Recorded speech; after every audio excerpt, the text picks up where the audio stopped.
global happenings today. We communicate, we analyze global news. Stay tuned. Hello, good people. Welcome back to our channel. We're so excited to have you again. Few days ago, Nyesom Wike, the FCT minister, descended into name calling when the PDP caucus in the Southeast frowned at what the leadership was doing in respect to the National Secretary's position. They said they will not accept any person except the choice they have made for the National Secretary's position. The names that Wike made mention of was the likes of former governor of Ebonyi State, Dr.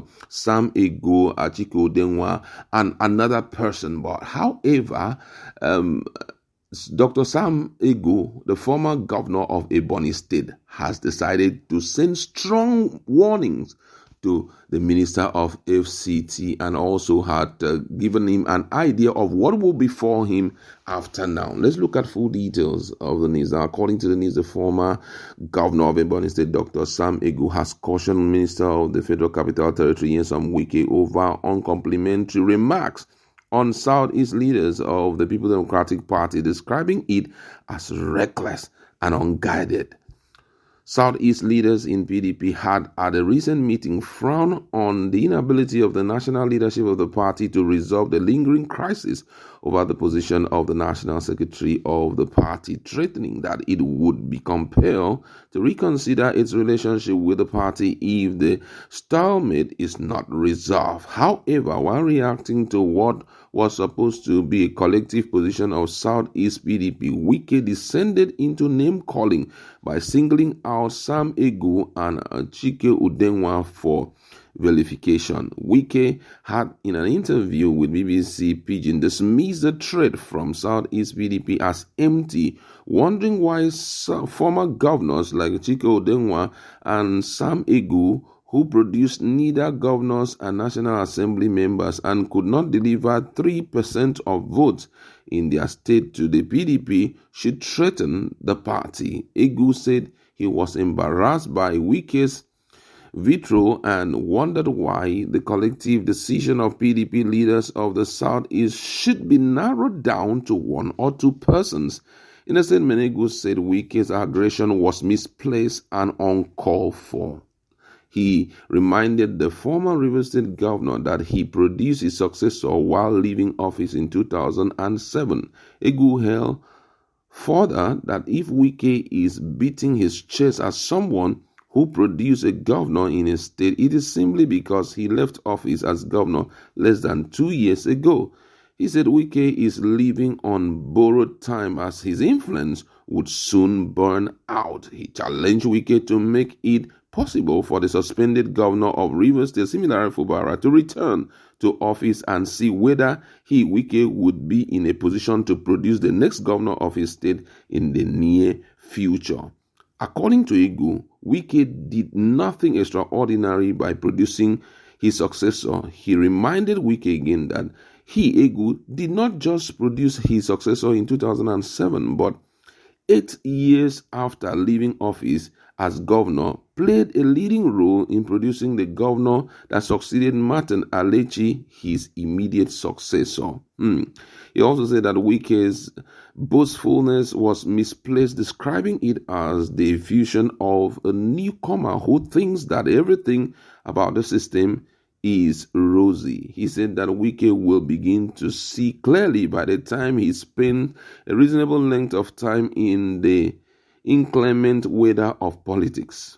Let me quote him word for word. He said, for now, he can afford to bask in the glory of his new office and the powers that come with. The former governor challenged Wike to give his successor the chance to operate freely just as he, Ego, did, pointing out that it was Wike's insistence to still be in charge after leaving office that led to the political crisis in Rivers State. The statement read in part, and I quote, he said, "My attention has been drawn to the unsavory remarks by the Minister of the Federal Capital Territory, Nyesom Wike, wherein he described the demand by Southeast leaders on the national leadership of the People's Democratic Party as empty. Particularly worrisome is Wike's personalization of what was supposed to be the collective position of PDP stalwart in the Southeast. It is in bad taste for Wike to have singled out Achika Odenwa and myself for vilification. This attack is not only embarrassing to me, it is unwarranted. As a political family, the PDP in the Southeast Zone has the right to take a position on matters that affect it. One way or the other, that was simply what we did. It is not up to Wike or any other person for that matter to use that as a launch pad for personal attack and name calling. If Wike were descending enough, he would have known that most outgoing governors usually produce their successors. That Wike did it in his state is no rocket science. I produced my successor in Martin Alechi. I also played a leading role in determining who succeeded Alechi. It takes influence and grassroots appeal to achieve that. Wike can boast for now about producing his successor, but he will soon burn himself out. He is living on borrowed times. I challenge him to allow Similari Fubara to return as governor so that we will see whether he will still be in position to decide who becomes governor in Rivers State in the next future. I also invite Wike to give his successor a free hand to operate, as I did. He is insisting on taking control of the Rivers State that ignited the ongoing political crisis in the state. Those were some of the things that Egu said, my colleagues in the house, and we just want to talk about this. I think Dr. Egu, former governor of Ebonyi State, could not hold it again, and this time around he had to come out by himself. And for me, it's like, I can't tolerate this any longer. He had to lambast Wike. What do you think will be coming out in future days? Because I know Wike will not allow this to cool off. He's going to reply him anytime soon. I'm expecting a media chat in no distant time, probably between today and tomorrow. Max, maybe next tomorrow. No, he does that monthly. He does it monthly. So he will package those things and keep it and address it one after the other. Or maybe we'll send Larry to do the dirty job. Exactly. But let's look at the truth the way it is. I believe strongly that at this rate, everybody have gotten to know who Wike is, and keeping quiet means that you've accepted whatever it is, or you are scared of him, and that's why he decided to address it. And that's true, though. Let's be true to ourselves. It's a case of you saying something was done as a family, and you single out one or two persons. Why single them? Do you have a personal beef with them?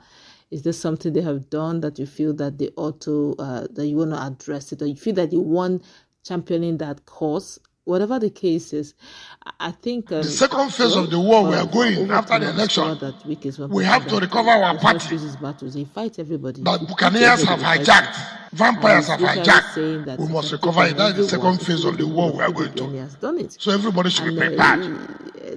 After the governorship election, we must take back our. Whatever you are doing, you're going to. We must take back our. I'm already feeling the gang. We will not allow these Buccaneers to continue destroying our. And they are saying words in hush tone. Just a matter of time. At some point, they will just damn the consequences. I said, can we not just expel this guy? He has done more than the worst. He's now acting as if he owns PDP. Except he owns PDP, we'll leave PDP for him. So at some point, it will not be rocket science for others to begin to say, even if he has done us great favor, is he the only one that have done favor? At some point, there will be some resistance, and you should expect it. You should see it coming. All right. I think that right now the situation is going to get worse than we think, because Southeast at a point may like to wrestle this out. But let's wait and see what Wike will say now that Mr.